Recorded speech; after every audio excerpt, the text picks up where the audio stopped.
Fálase, lo que se fala en praza.gal. Ocultar algo en ese ámbito sería pues ir contra nosotros mismos. O sea, eso es la realidad. Por desgracia, bueno, pues eso ha sido, y aunque nada más hubiera habido un caso, es motivo de preocupación y de inquietud.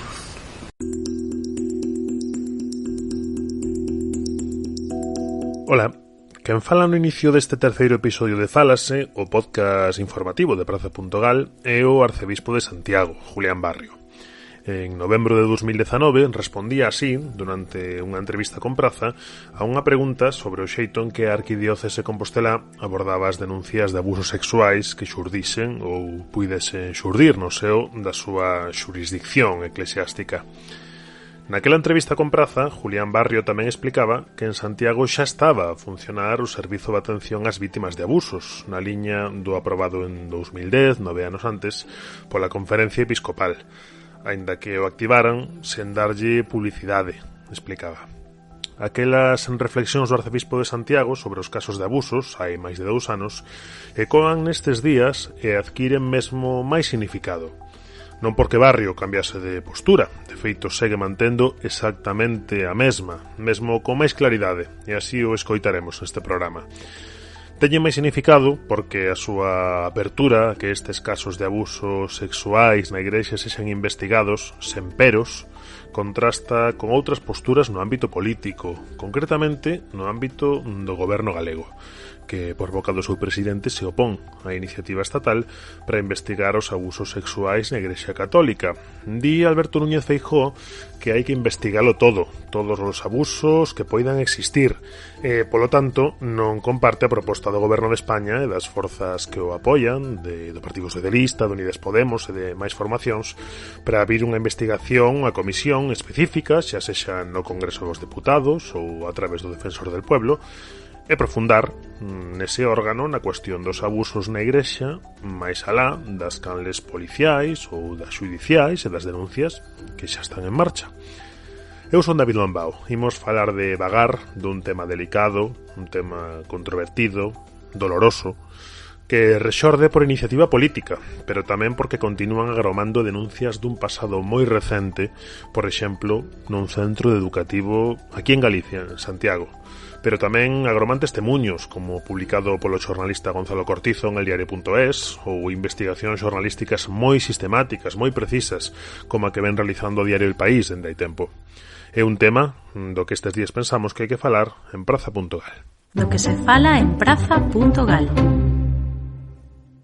Naquela entrevista, o arcebispo de Santiago explicaba a súa postura, pero dicía algo máis. Evidenciaba que no Vaticano o Papa Francisco apostaba por investigar os abusos e que el, polo tanto, estaba o que o Papa dixese, como corresponde na institución. Como se estivese nunha homilía, explicouno cunha parábola. Santiago é unha barca pequena, a Igrexa en xeral é unha barca moito máis grande, e quen a dirixe, o Papa Francisco, sabe mellor onde hai que ir e como proceder. Esa metáfora inspirou nestes días en praza.gal o título dunha crónica do noso compañeiro David Reinero, que foi tamén o autor da entrevista en 2019 ao arcebispo de Santiago. David Reinero, moi boas. David Lombao, moi boas. No título desa crónica dicías que a barca de Santiago elixe o ronsel de Pedro, non de Pablo, importante o matiz final, non de Paulo, o que caeu do cabalo, camiño de Damasco, sino de Pablo casado. Imos escoitar que foi exactamente o que che dixo o arcebispo na entrevista en 2019, lembramos, e despois comentámoslo. Santiago es una barca pequeña en relación a la barca grande de la Iglesia católica, apostólica y romana. Pero la barca de Santiago siempre estará dispuesta a oír la voz del que rige la barca de Pedro para secundar en aquello que efectivamente en este caso el Papa considere oportuno. El Papa está en el vértice, por así decirlo, y el Papa tiene un conocimiento de la Iglesia que, bueno, pues lógicamente yo no puedo tener. Entonces, claro, todas las indicaciones que en ese sentido nos pueden llegar y que sin duda alguna puedan ayudarnos en la orientación pastoral, pues bienvenida sea. Se o Papa di que hai que investigar os abusos na Igrexa, é que hai que investigar os abusos na Igrexa. Non hai moitas dúbidas sobre a postura do arcebispo. Non as hai. Para o arcebispo está clara a autoridade e a infalibilidade do Papa.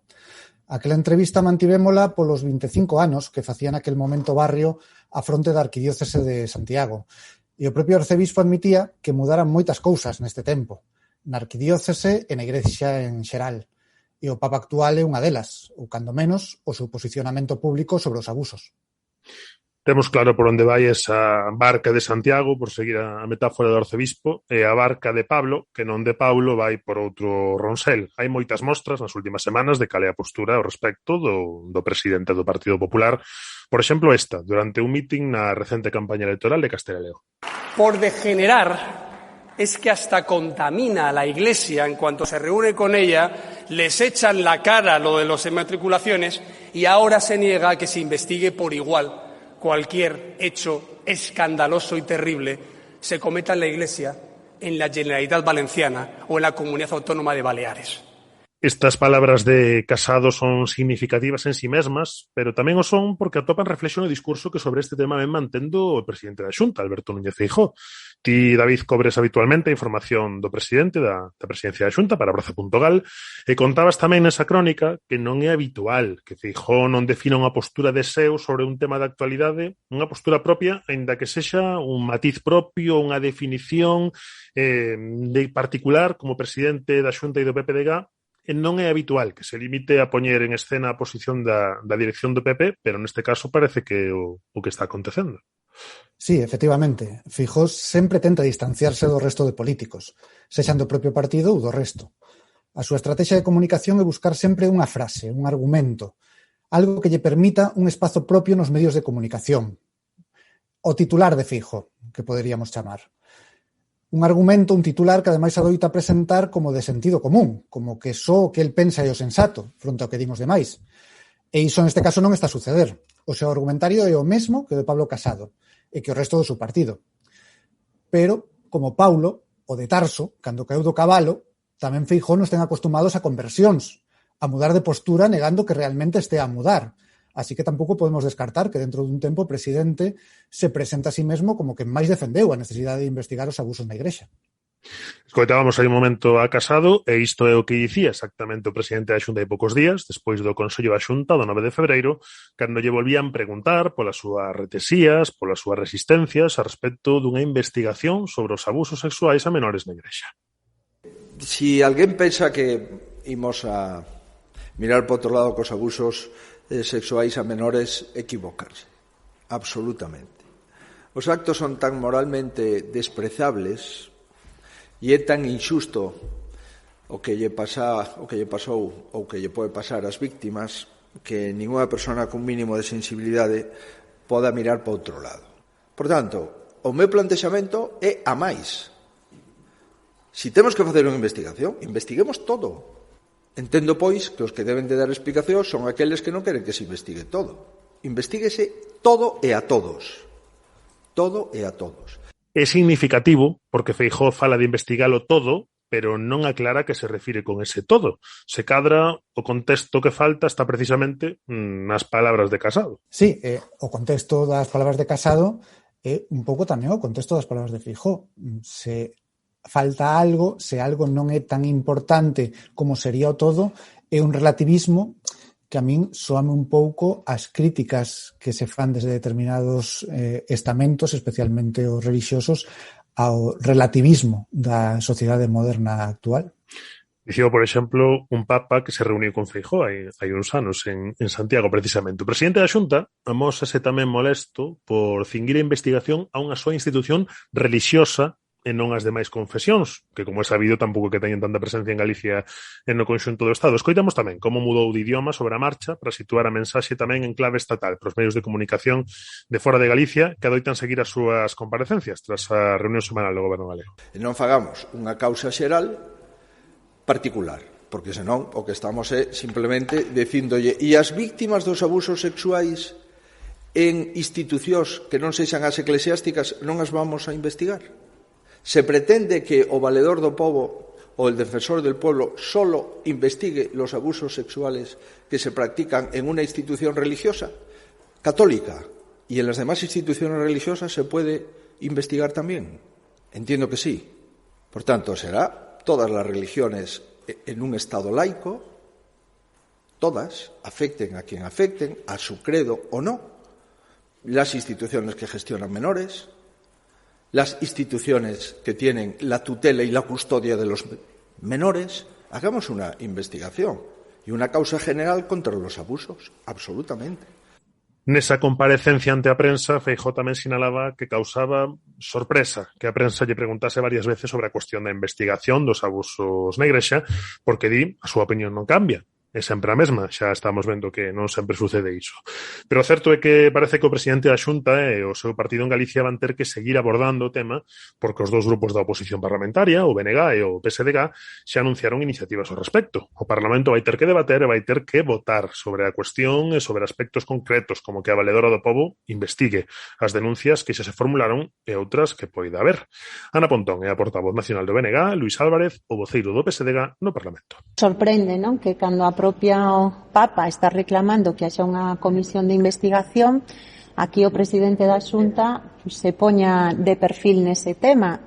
E eu tamén diría algo máis. Se o señor Feijóo sabe que hai abusos que non se están investigando noutros ámbitos, pois debería de facer algo para que se investiguen, porque, insisto, aquí hai unha denuncia formulada moi concreta, con casos que son estremecedores. Eu creo que o fundamental é que esas persoas vexan que non se mira para outro lado e que hai unha investigación. Insisto, isto é unha cuestión que até o propio Papa ten sinalado. A min o que me parece sorprendente que o señor Feijóo pois, se poña do lado máis carca da Conferencia Episcopal.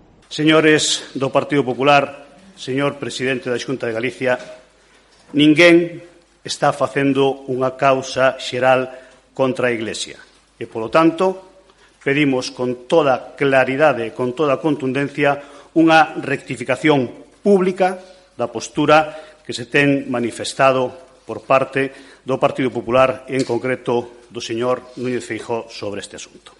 A posición de BNG e PSDG contrasta coa do presidente da Xunta, ata aí todo dentro do habitual, pero certo é que contrasta tamén coa posición do arcebispo de Santiago. Non só co que nos dicía hai 2 anos en Praza.gal, senón tamén co que Julián Barrio dixo hai moi poucos días, cando xa se evidenciou que o Goberno de España, varios grupos do Congreso ou o Defensor del Pueblo queren avanzar nesa investigación específica sobre os abusos da Igrexa.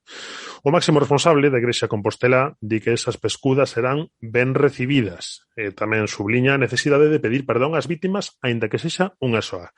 Son declaracións que recolleu Radio Galicia da cadena SER. Claro, la propuesta de una comisión parlamentaria sobre los abusos en la Iglesia, bien realizada directamente en el Congreso o bien a través del Defensor del Pueblo, por parte de la Iglesia tengo que decirle que es bien recibida.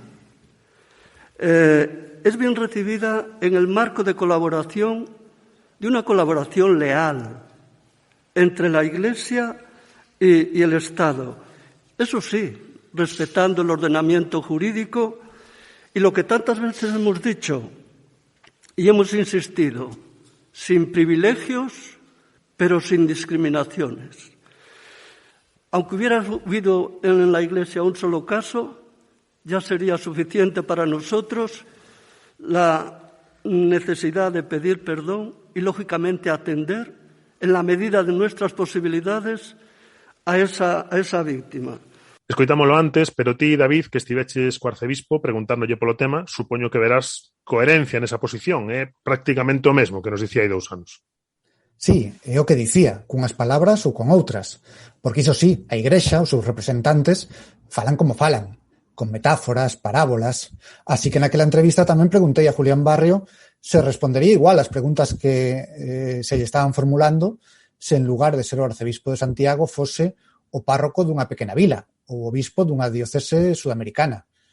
Canto ao contido, díxome, contestaría igual, pero canto ás formas, admitía que posiblemente ao mellor non. Interesante porque que o arcebispo diga iso é moi significativo precisamente polo intrincado da linguaxe, non? Os seus únicos matices, tamén agora, son que a institución católica sexa tratada como calquera outra, cando se investigue, se que finalmente se investiga, e que se distinga tamén que son comportamentos minoritarios dentro da Igrexa, que os abusos son a excepción. Como parece lóxico, en calquera institución con milleiros de persoas. Ao igual que as condenas xudiciais de todo tipo que ven recibindo a Xunta, por moi numerosas que sexan, supoñen unha excepción dentro do normal funcionamento ordinario da administración, dunha institución con milleiro de persoas. Outra cousa é que iso, o que funciona mal, sexa precisamente o que debe ser noticia, e non a normalidade. E máis, se quen comete o acto indebido pretende que non se saiba, e ostenta ademais algún tipo de superioridade sobre quen o sofre. Iso din que é o xornalismo, non? Contar o que alguén preferiblemente poderoso non queira que se conte. Con todo este pano de fondo, esta semana soubemos a través dunha información exclusiva de Jesús Bastante na revista especializada Religión Digital que finalmente o Papa Francisco non vai vir ao Xacobeo e cita esa información que precisamente a cuestión da investigación aos abusos da Igrexa pode ser unha das causas para que non se produza esa visita. Non sei se cadra dentro de unhas semanas ou duns días a Xunta atopará algún motivo no goberno de España, por exemplo, para que non veña o Papa. Sí, os motivos da Igrexa son inescrutables nalgúns casos. Os intereses da Xunta, que neste caso pasaban probablemente pola promoción do turismo de Galicia e do Xacobeo, vense notablemente resentidos con esta decisión, evidentemente. Hai que lembrar en todo caso que no ano 2010 hubo unha visita papal que se auguraba masiva e que finalmente non o foi tanto. David Reinero, compañero de Praza.gal. Moitas grazas. Do que se fala en Praza.gal.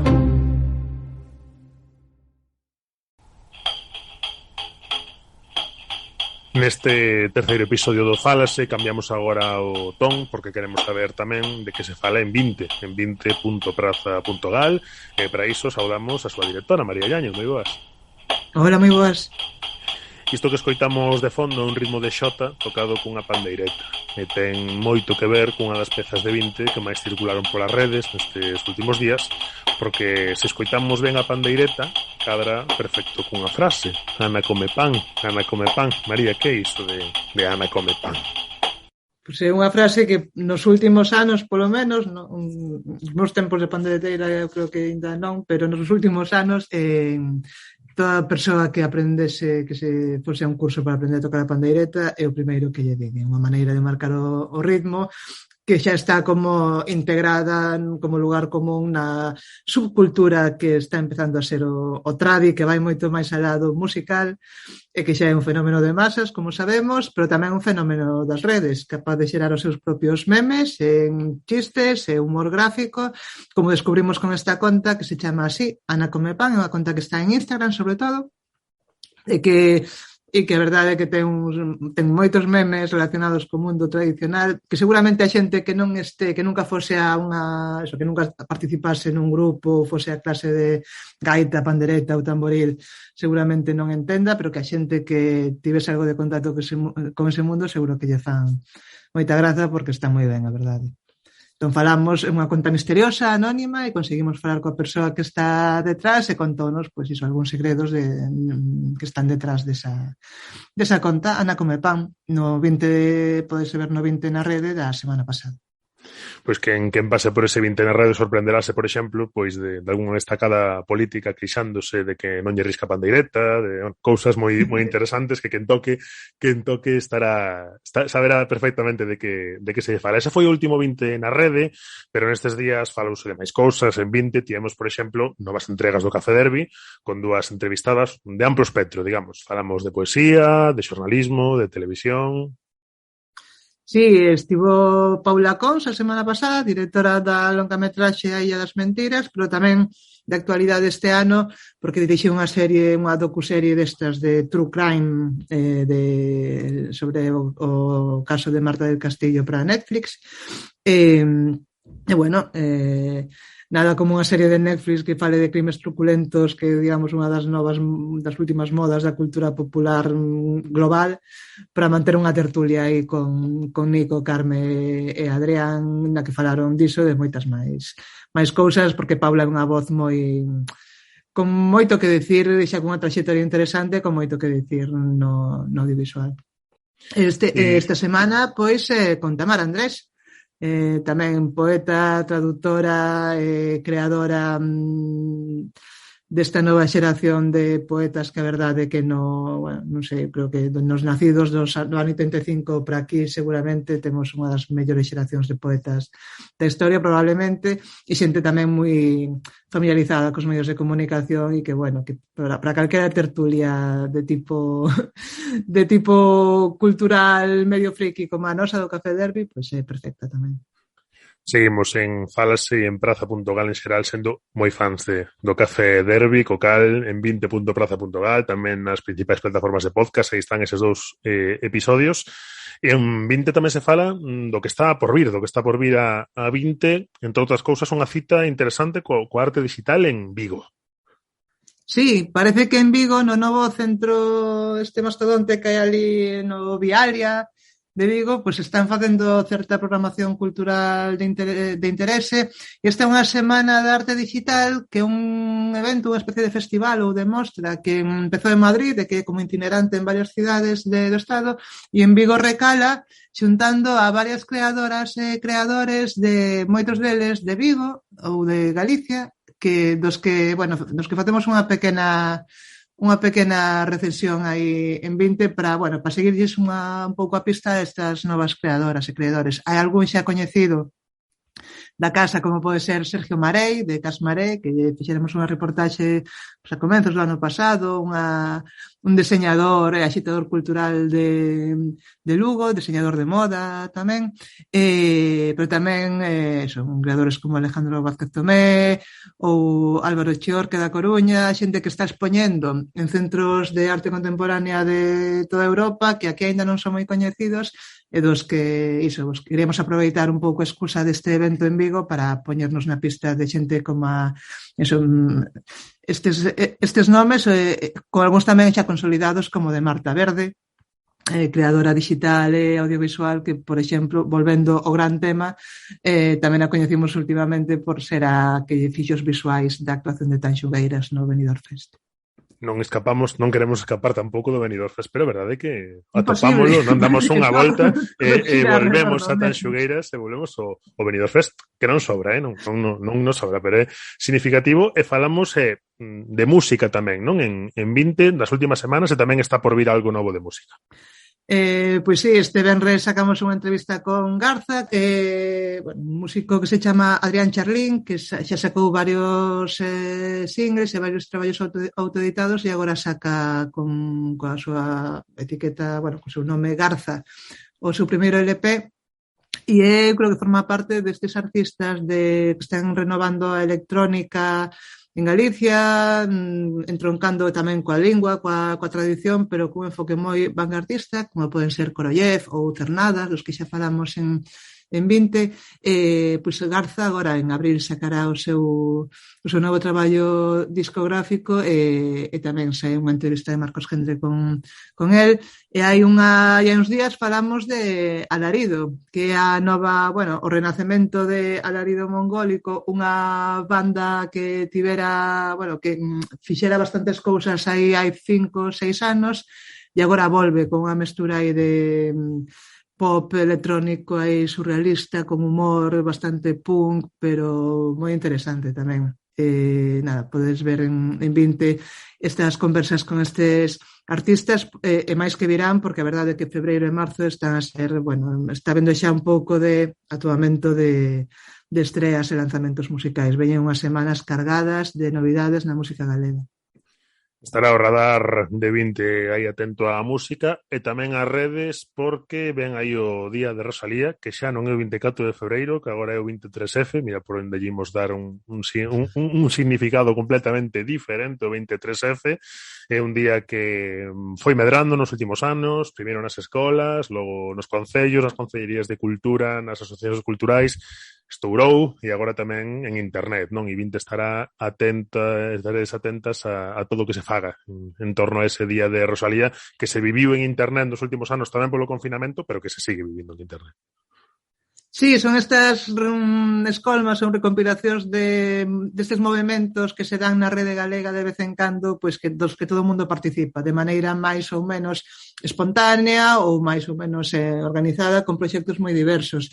A veces, pois eso, cando é o Antroido, pois falamos de como se vive o Antroido en internet, ou como se viven certos fenómenos, e agora imos estar atentas, porque intuímos que o Día de Rosalía este ano sí que vai traer moito contido na rede por proxectos que xa coñecemos no ámbito cultural, educativo, mediático, pero tamén vamos a estar aí moi atentas hasta o último momento para ver que sorpresas nos depara a celebración deste día, deste novo Día de Rosalía na rede, para ver si efectivamente se vai consolidando a nivel popular coa axuda de internet.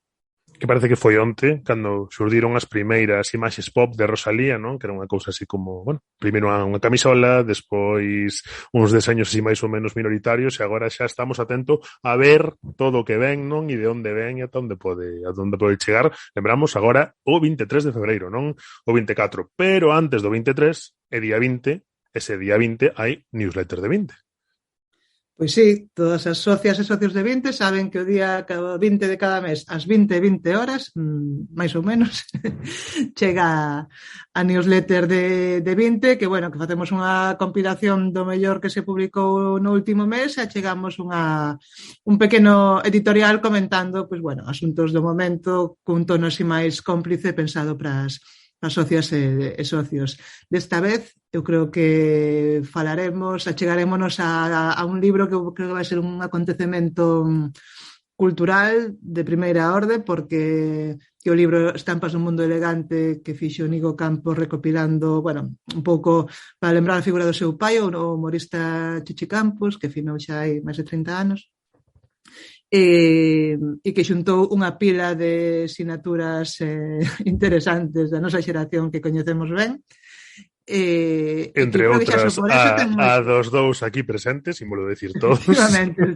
Así nan David Lombard, María Yáñez, pero entre moitísima outra xente. Está Carlos Meixides, está Dani Salgado, está Ledicia Costas, está Patricia Janeiro, ben, moitísima xente, que a verdade é que cando ven todos os nomes xuntos, pois se ve unha alegría de que un libro por fin compile esa xente que moitos de nós cadramos ou non, ou andamos polas redes. Eu creo que hai como unha certa xeración aí de voces que está moi ben poñer a dialogar entre sí e ademais cun autor que dunha xeración anterior, non? Entón, penso que vai ser un evento cultural interesante e imos a chegarnos a el na newsletter, e se cada temos tamén algunha outra sorpresiña para as socias e socios. Un libro que tamén vai moito nunha teima desta casa, que é recuperar a historia máis recente, máis contemporánea do país, que se cadra, pois pasamos así un pouco por riba dela, moi rápido, e é unha boa oportunidade para ver, pois, escritas moi diversas, pero a verdade sí, pois un certo fío común nun libro que ademais en torno á figura de Chichi Campos, como xa só por iso é digno de celebrar. María Yáñez, directora de 20.praza.gal. Grazas outra vez por pasar polo Fálase e estaremos atentos e atentas a todo o que se fala en 20. Moi ben, ata a próxima.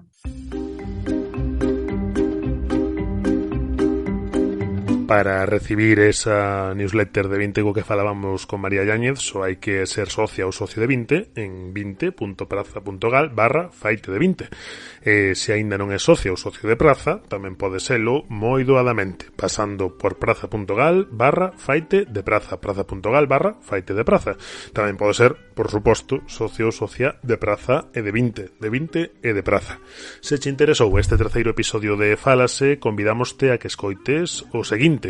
Este e todos os capítulos están en praza.gal, nos perfis de Praza en Twitter, en Facebook e Instagram, e tamén en iVoox, en Google Podcast, en Apple Podcast e en Podgalego.